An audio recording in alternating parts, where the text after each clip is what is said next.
Welcome to the Real News Network. I'm Paul Jay, coming to you from Washington. Now joining us from Berkeley, California is Peter Dale Scott. He's a former Canadian diplomat and professor of English at the University of California, Berkeley. He's a poet, a writer, and a researcher. His books include Drugs, Oil, and War, The Road to 9/11, Wealth, Empire, and the Future of America, and The War Conspiracy, JFK, 9/11, and the Deep Politics of War. Thanks for joining us, Peter.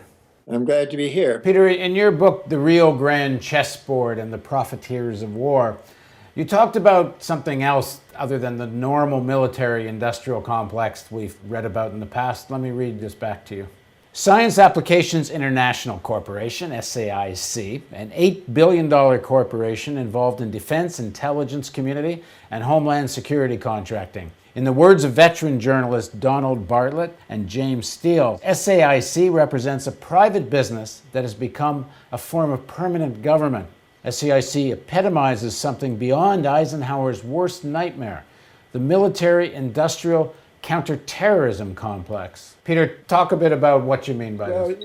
First of all, we have to get the idea of private military contractors, and I think the easy one for everyone to visualize is the company that used to be called Blackwater and is now called Z, because they have clearly illustrated the dangers of contracting out the business of fighting. It's a privately owned corporation. It has no Wall Street connections, and the Wall Street people and the New York media have no trouble talking about it.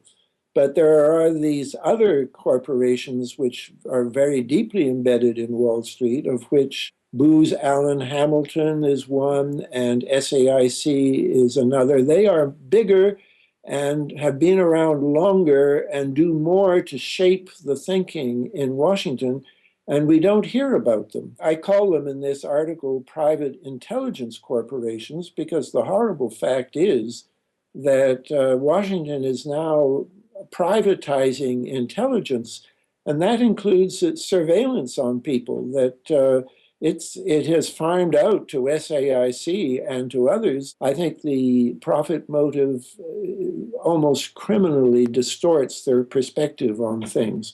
To give you an example of how powerful they are, when it was clear that the intelligence about Iraq had been skewed, and we went in because of weapons of mass destruction that weren't there, and they commissioned SAIC to investigate what went wrong.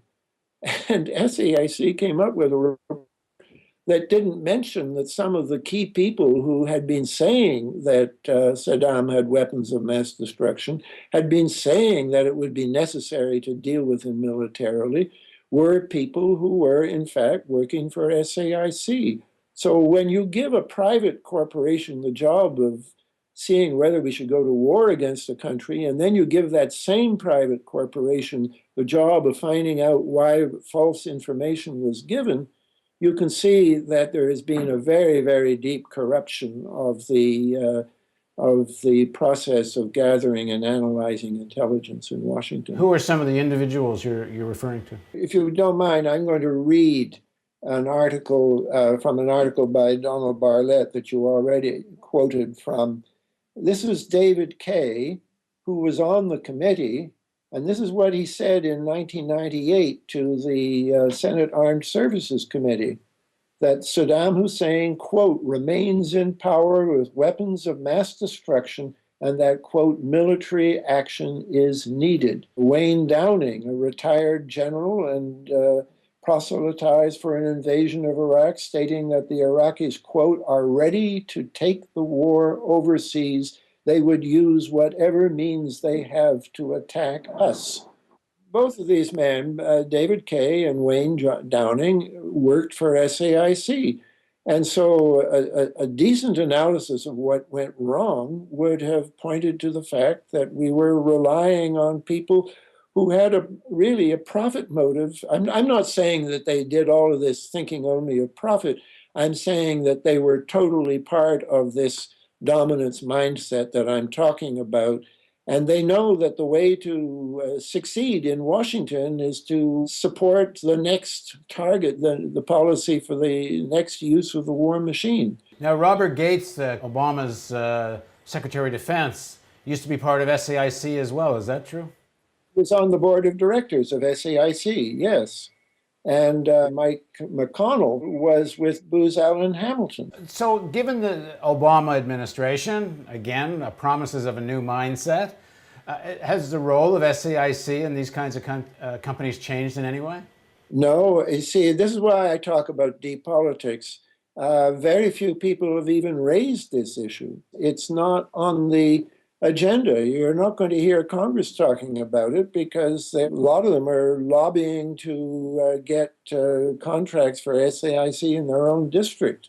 I don't blame Obama for this. In terms of trying to reform this situation, given it's a little utopian to think one could pass such a thing through the Congress, but if one could, what kind of legislation would you like to see that might change the way this military complex works? We have to pull back from the two-party system and start a new kind of politics. We have to essentially build a new kind of civil society in America, and this is not easy, and I'm not confident that it will happen.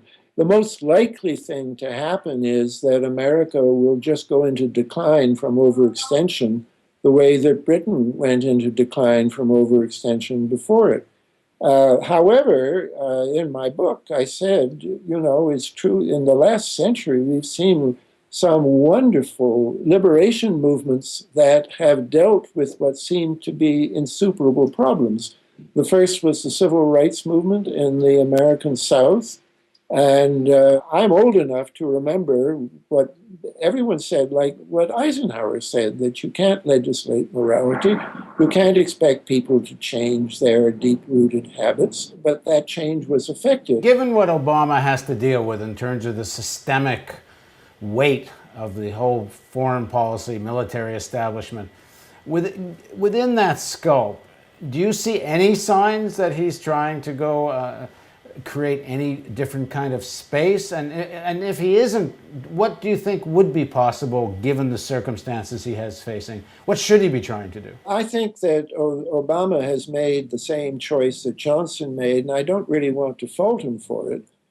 He has decided to prioritize the domestic issue and not focus on foreign policy. And that's where Johnson also wanted to create the Great Society. Well, he did some amazing things. He passed the Civil Rights Act. It was absolutely urgent for America that act be passed. And in so doing, he sort of left the Vietnam War to the generals. Unfortunately, more people, I think, remember Johnson today for the Vietnam War than they remember him for the Civil Rights Act. And if Obama gets his Health Insurance Act passed, it still may be the case 40 years from now that people won't remember him for that as much as they'll remember him for a disastrously wrong turn that this whole Afghan war is taking. It's once you start escalating, the maximum number asked for in the last request becomes the minimum asked for in the next request.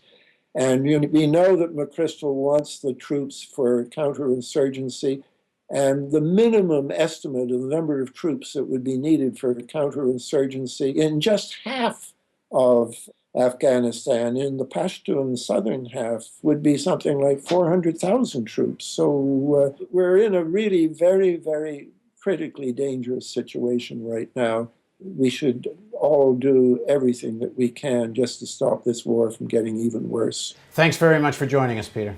Okay, thank you. And thank you for joining us on the Real News Network.